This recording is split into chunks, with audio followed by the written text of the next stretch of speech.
I still remember the night my wife, Marlene, sat me down at the kitchen table with a nervous smile. The dim glow of our old chandelier flickered slightly, as if the universe itself was warning me that what was about to come would shatter everything I thought I knew. "I've been doing some thinking," she began, her fingers tapping against the side of her wine glass, "and I feel like we should be more open with each other." At first, I thought she was talking about communication, something we had struggled with lately. But then she exhaled sharply and said the words that made my stomach twist. "I want to try an open marriage." I blinked.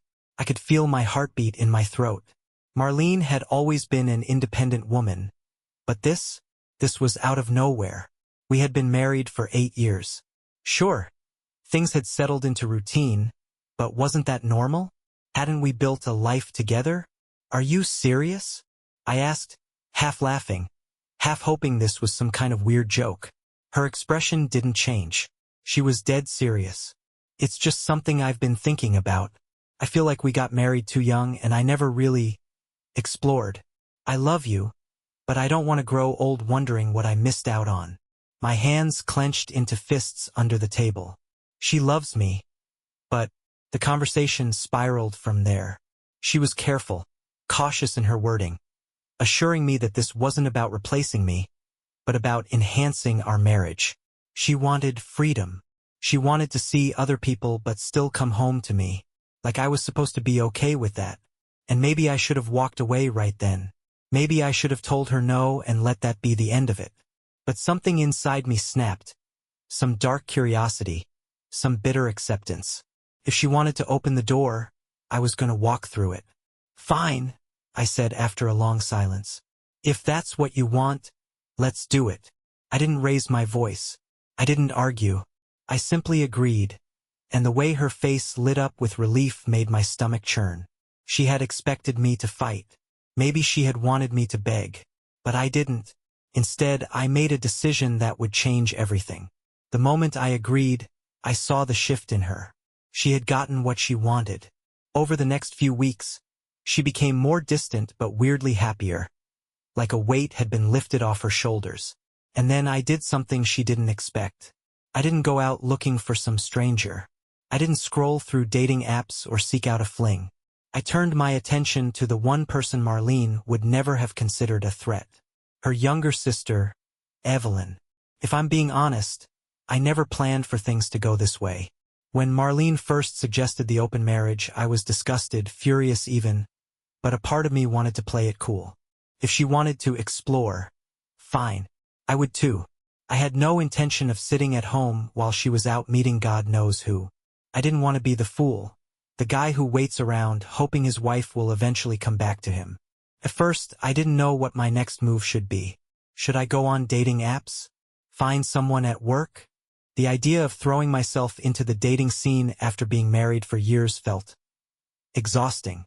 But then, an opportunity practically landed in my lap. Evelyn had always been around. As Marlene's younger sister, she was a constant presence at our house, dropping by for coffee, crashing on our couch when she had a late shift, or just spending time with us because she and Marlene were close. Or at least they used to be. I never thought much about her.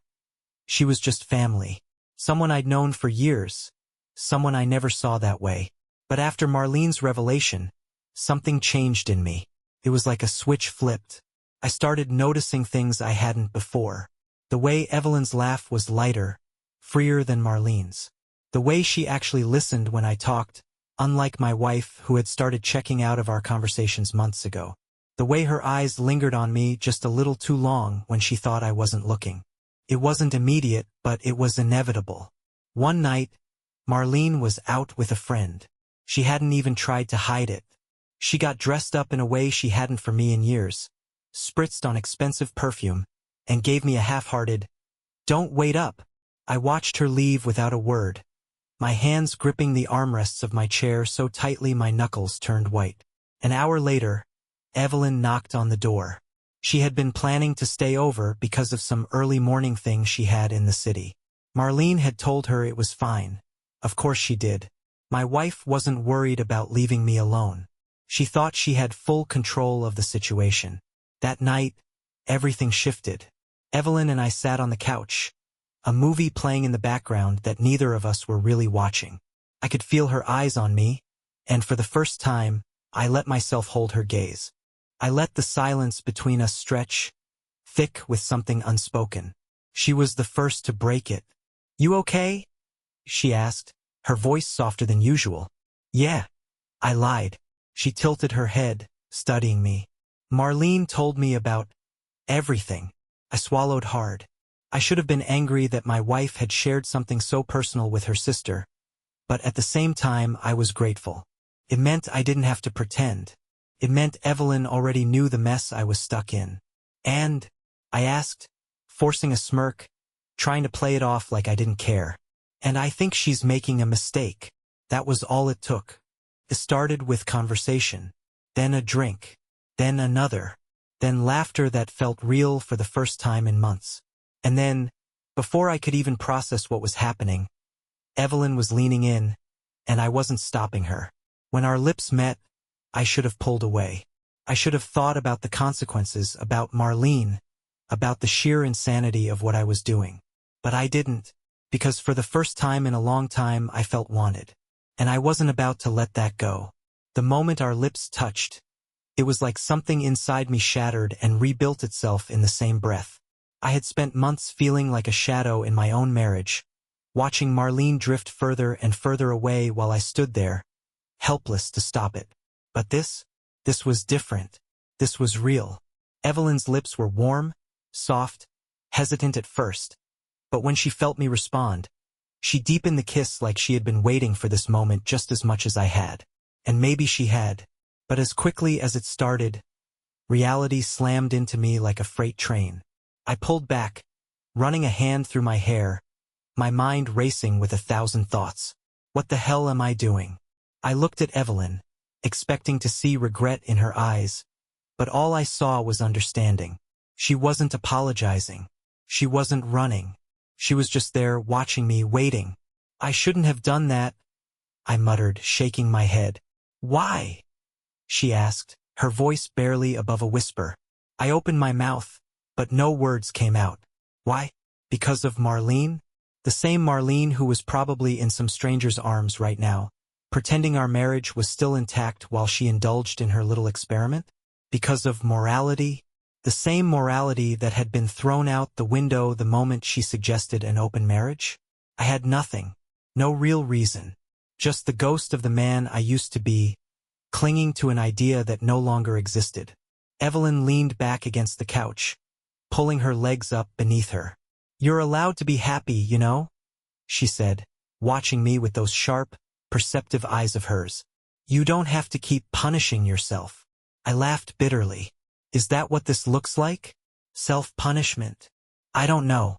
You tell me. I sighed, rubbing my temples. I don't want to be that guy. What guy? The guy who gets back at his wife by running into the arms of someone else. The guy who makes impulsive decisions out of spite. The guy who falls for the one person who actually sees him? My breath caught in my throat.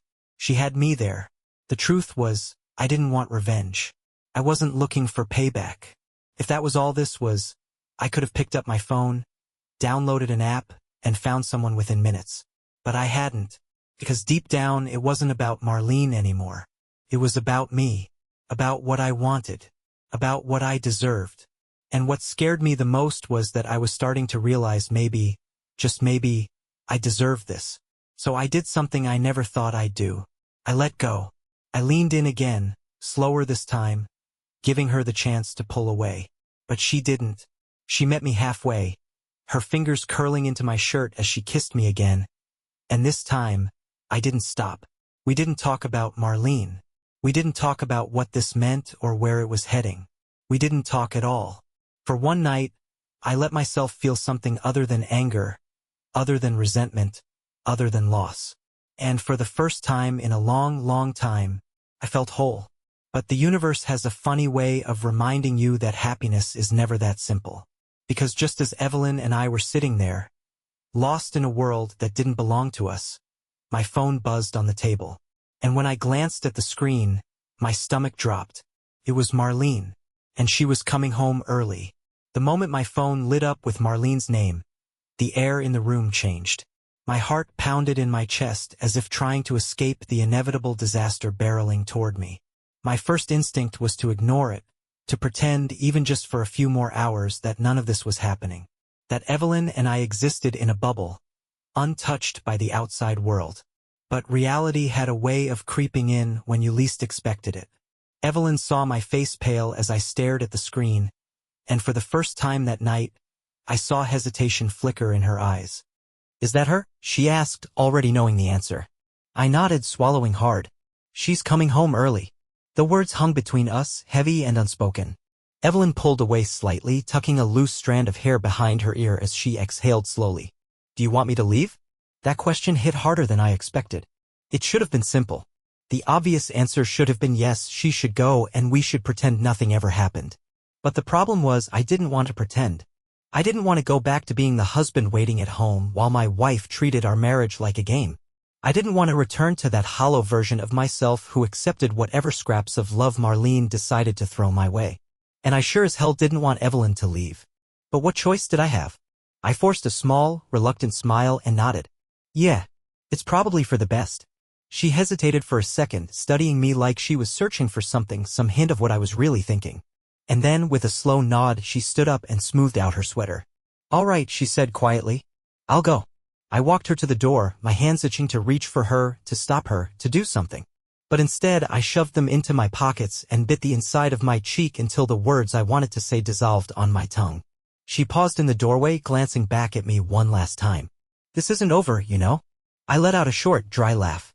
"No, it's not." And with that, she was gone. I barely had time to process what had just happened before the sound of tires crunching against the gravel driveway made my stomach twist into knots. A moment later, the front door swung open and there she was. Marlene stood in the doorway, her hair slightly disheveled, the scent of expensive perfume clinging to her like a ghost. She looked surprised to see me standing there, like she had expected to come home to an empty house. That alone told me everything I needed to know about where she had been. "Hey," she said, tilting her head slightly as she shrugged off her coat. "You're still up?" I crossed my arms, leaning against the doorframe. "Yeah. Couldn't sleep." Her eyes flickered with something. Guilt? Annoyance? It was hard to tell. But she didn't ask why. Instead, she walked past me, heading straight for the kitchen like nothing was out of the ordinary. Like she hadn't just spent the evening with someone else while her husband sat at home, drowning in the wreckage of their marriage. I followed her, my pulse pounding in my ears. "How was your night?" I asked, keeping my tone even. She glanced at me over her shoulder, her expression unreadable. "Good." That was it? Good. Like I was supposed to just accept that and move on. Something inside me snapped. Maybe it was the way she said it so casually, as if she hadn't just shattered everything we built together. Maybe it was the fact that just a few minutes ago I had been sitting on this very couch with her sister, experiencing something real for the first time in years. Or maybe it was the fact that, in that moment, I realized I didn't care anymore. I didn't care where she had been. I didn't care who she had been with. Because for the first time in a long time, I wasn't the one being left behind. "You know," I said, leaning against the counter as I studied her carefully. "I've been thinking a lot about this whole open marriage thing." She turned to face me, curiosity flickering in her eyes. "Yeah?" I nodded slowly. "Yeah. And you're right. Maybe we did get married too young. Maybe we do need to experience other people." A slow smile spread across her lips, and for the first time in months, she actually looked pleased with me. "I'm glad you're finally seeing it that way." Oh, if only she knew. I took a deep breath, letting the weight of what I was about to say settle over me. "So, I've been seeing someone too." That wiped the smile right off her face. Her posture stiffened slightly, her fingers tightening around the glass of water she had just poured. "Oh," she said, forcing a neutral expression. "I mean, that's the point of this, right? That's good." She was trying so hard to act indifferent, but I could see the cracks forming beneath the surface. The rules had changed. The moment she suggested this open marriage, she had assumed she would be the one in control, that I would sit quietly on the sidelines while she indulged in her newfound freedom. But now? Now the game was different. "Yeah," I said, watching her closely. "She's amazing. Younger. Full of energy." We just clicked. Her jaw clenched. "And who exactly is this amazing woman?" I let the silence stretch between us, savoring the way her breath hitched just slightly. And then, with a slow, deliberate smirk, I gave her the answer she never saw coming. "You already know her pretty well," I said, my voice dripping with satisfaction. "Evelyn." The room fell into dead silence. Marlene didn't speak. She didn't move. She just stared at me as if her brain was short-circuiting, trying to process the words she had just heard. Her mouth opened slightly but no sound came out. And in that moment I saw it, the realization, the betrayal. The same betrayal I had felt when she first suggested this nightmare. And for the first time in a long, long time, I felt like I had finally won. The silence between us was suffocating.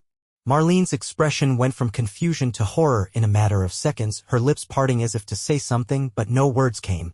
I had imagined this moment 100 times in my head, wondered how she'd react if she found out she wasn't the only one enjoying the freedom of our open marriage. But nothing could have prepared me for actually seeing it. The way her eyes widened, the way her fingers gripped the edge of the countertop like she needed to steady herself. It was the first time in a long time that she wasn't the one in control. "You're lying." Her voice was flat, but I could hear the slight tremor beneath it. I leaned against the kitchen island, arms crossed, watching her carefully. "Why would I lie?" I asked, tilting my head slightly. "Isn't this what you wanted? A marriage where we could both experience new things? I thought you'd be happy for me." She blinked rapidly, her face paling. I could almost hear the gears turning in her head as she tried to piece together how this had happened. She probably thought she had full control of this situation, that I would be too broken, too hesitant, too loyal to actually go through with it. But she had underestimated just how far she had pushed me. Her throat bobbed as she swallowed hard. "You're saying, you and Evelyn?" I shrugged, enjoying the moment a little too much. "It just happened. You were out, she was here, and we started talking. You know how she is, she actually listens. It's been a while since I've had that." That last part was a direct hit. She flinched like she had just been slapped. For months, I had been nothing more than a background character in my own marriage. Marlene had made sure of that. But now, for the first time, she was forced to see me, really see me. Not as the passive husband who would quietly accept whatever she threw at me, but as someone capable of making choices of his own. She ran a hand through her hair, exhaling sharply. This is insane. She's my sister." "Funny," I said, raising an eyebrow. "You didn't seem to care about us when you started seeing other people." She turned away, gripping the sink like it could somehow ground her. "This is different." "Why?" I challenged, stepping closer. "Because you don't like the idea of me having options? Because it was supposed to be your game, not mine." She spun back around, her eyes flashing. "Because it's Evelyn, for God's sake. Do you have any idea how messed up that is?" I let out a cold laugh. "And you don't think this whole situation is messed up? You were the one who wanted this, Marlene. You were the one who asked for an open marriage. You were the one who decided our vows didn't matter anymore. And now that I've done the same thing, you suddenly have a problem." She opened her mouth, then closed it. She had no argument. No defense. Because deep down, she knew I was right. I watched her struggle to find a response, to twist the situation into something that made her the victim. But there was no coming back from this. No excuse that could justify what she had done while condemning me for doing the exact same thing. Finally, she let out a sharp breath, shaking her head. "I can't believe you did this." I laughed again, but there was no humor in it. "Neither can I admitted. But you pushed me to it. You made me feel like I didn't matter anymore. Like I was just some piece of furniture in your life, something you could push aside whenever it was convenient. And maybe for a while, I let you. But not anymore." Her face twisted in frustration, in disbelief, in something that almost resembled regret. "Almost? This isn't how it was supposed to go." I smirked. "Yeah? Well, neither was our marriage." The weight of my words hung in the air between us, and for the first time in a long time, I saw something in her eyes that I hadn't seen in months. Fear. Not fear of me, but fear of losing control. Fear that the little game she had started had spiraled out of her hands. And it had. I picked up my phone and turned away from her, heading toward the living room. "Where are you going?" she asked, her voice laced with something desperate. "To bed," I said simply. "I've had a long night." And I left her standing there, speechless, staring after me like she had just woken up from a dream and realized it was actually a nightmare. For once, it wasn't my nightmare. It was hers. I barely slept that night. Not because I was feeling guilty, no, that ship had sailed the moment Marlene suggested the so-called open marriage. It was because, for the first time in a long time, I felt awake. The fog I'd been living in, the quiet acceptance of being a secondary character in my own life, was gone. I wasn't just reacting to Marlene's choices anymore. I had made one of my own. And the best part? She couldn't handle it. I lay in bed, staring at the ceiling, waiting. I expected her to come storming in, to demand an explanation, to try to twist this into something that made her the victim. But she didn't. The house was eerily silent. I could almost hear the gears turning in her head as she sat in the other room trying to process the fact that the husband she had taken for granted had just turned the tables on her. When I finally did drift off, it was to the image of her wide, stunned eyes, the moment she realized she wasn't the only one with options. The next morning, I woke up to the smell of coffee. For a split second, I thought maybe things had gone back to normal. That maybe, in some twisted way, this had all been a bad dream. But then I stepped into the kitchen and saw Marlene sitting at the table, a full cup of coffee in front of her, mine, not hers. She had made it exactly how I liked it. I narrowed my eyes. What's this? She glanced up, her expression carefully neutral. I made you coffee. I can see that. I didn't touch it. Why? She let out a slow breath, stirring her own cup absent-mindedly. I couldn't sleep. I leaned against the counter, crossing my arms. Neither could I. She looked up at me then, really looked at me. For the first time in what felt like years, there was something in her gaze that wasn't indifference, wasn't that distant, detached boredom I had grown so used to. There was something raw, something unsettled. I didn't expect you to actually do it, she admitted quietly. I let out a dry laugh. That makes two of us. She pressed her lips together, staring into her coffee like it held the answers she was searching for. It was supposed to be different.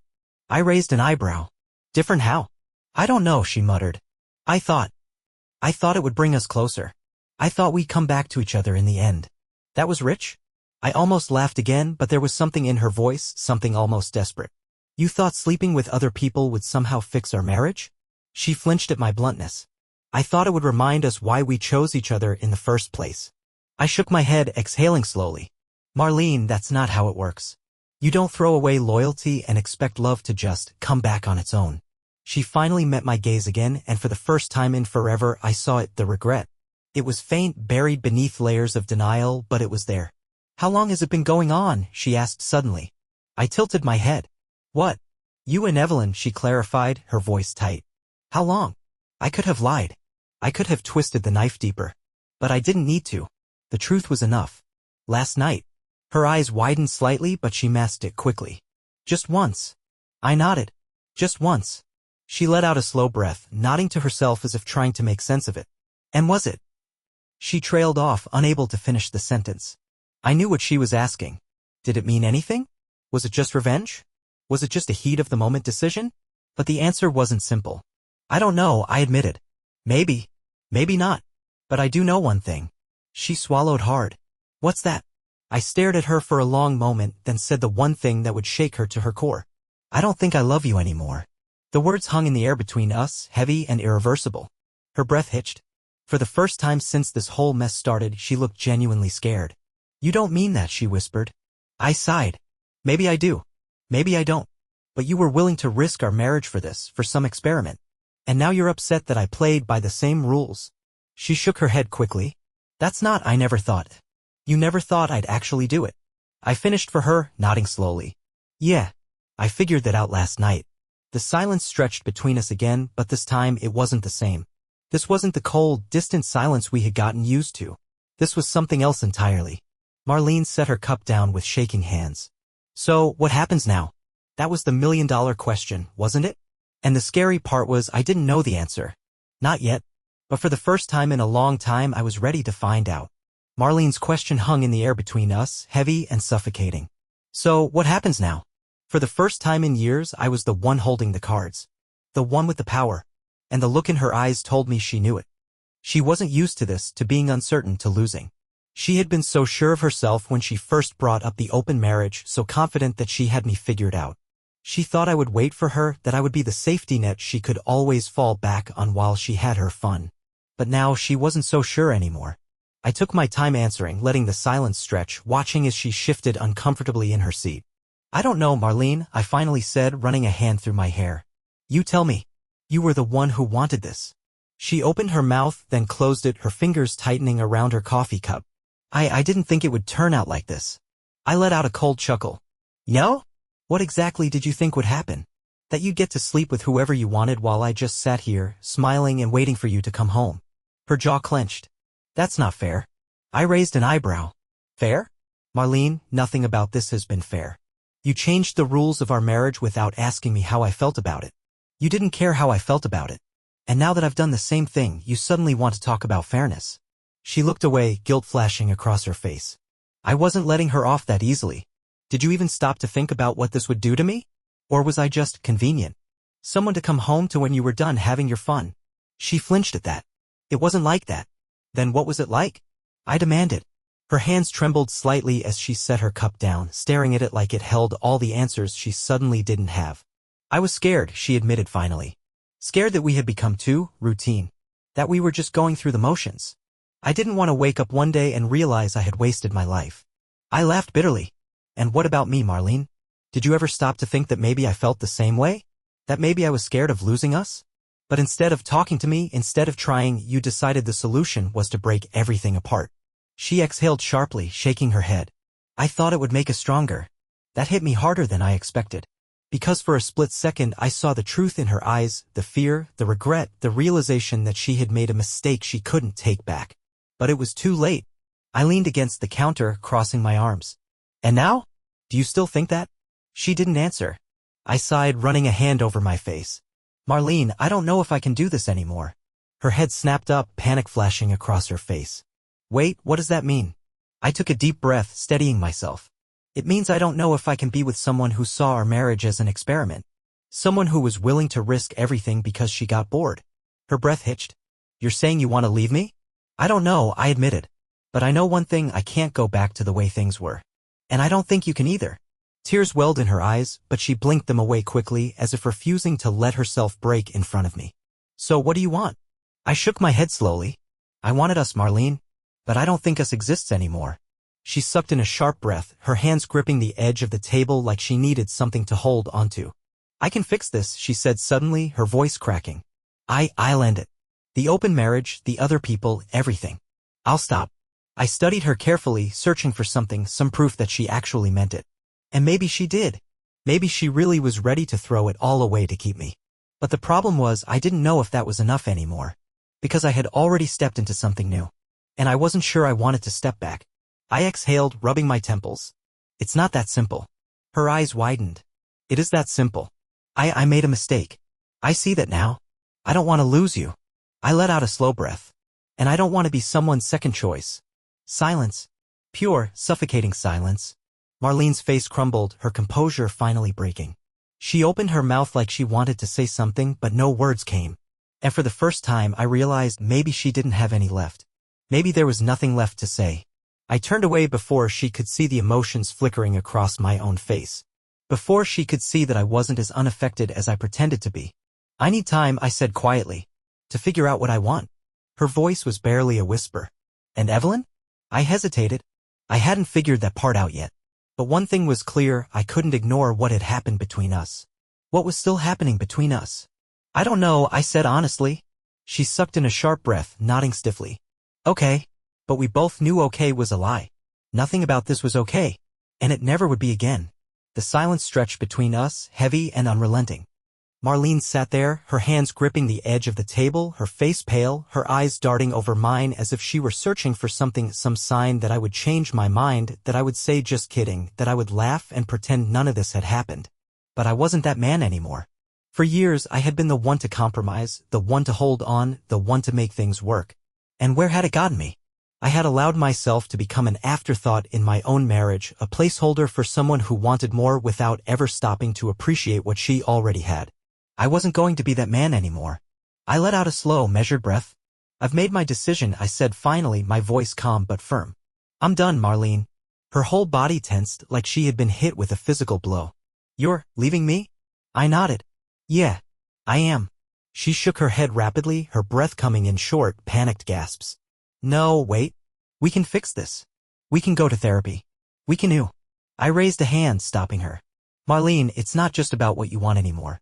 You had your chance to fight for this marriage, and instead you fought for freedom from it. You made your choice. And now I'm making mine. Tears spilled over her cheeks. I don't want to lose you. I sighed, running a hand through my hair. You lost me a long time ago. And it was true. The moment she had looked me in the eyes and told me she wanted to be with other men, the moment she had stripped our marriage down to something casual, something temporary, she had already lost me. I just hadn't realized it yet. She let out a choked sob, her hands gripping the table like she needed something solid to hold onto. And Evelyn? She asked quietly, barely able to get the words out. I exhaled thinking about her, about how she had been there, about how she had made me feel seen again, about how, in one single night, she had reminded me that I was worth more than being someone's backup plan. I didn't know what the future held for us. Maybe we were just a moment of clarity for each other. Or maybe she was something more. But I wasn't making decisions based on fear anymore. I shrugged slightly. Evelyn and we'll see what happens. Marlene let out a shaky breath, staring down at the table as if the weight of everything had finally hit her all at once. And maybe it had. Maybe for the first time she was seeing the truth of what she had done, not just to our marriage, but to me. I didn't stay to console her. That wasn't my job anymore. Instead, I turned and walked toward the front door, grabbing my keys from the counter. As I stepped outside, the morning sun hit my face, warm and inviting. It was strange, I had been so afraid of this moment, of leaving behind the life I had built with Marlene, of stepping into the unknown. But now that I was here, now that I had made my decision, I felt something I hadn't felt in years. Relief. Freedom. I got into my car, gripping the steering wheel as a slow smile spread across my lips. This wasn't the end. This was just the beginning.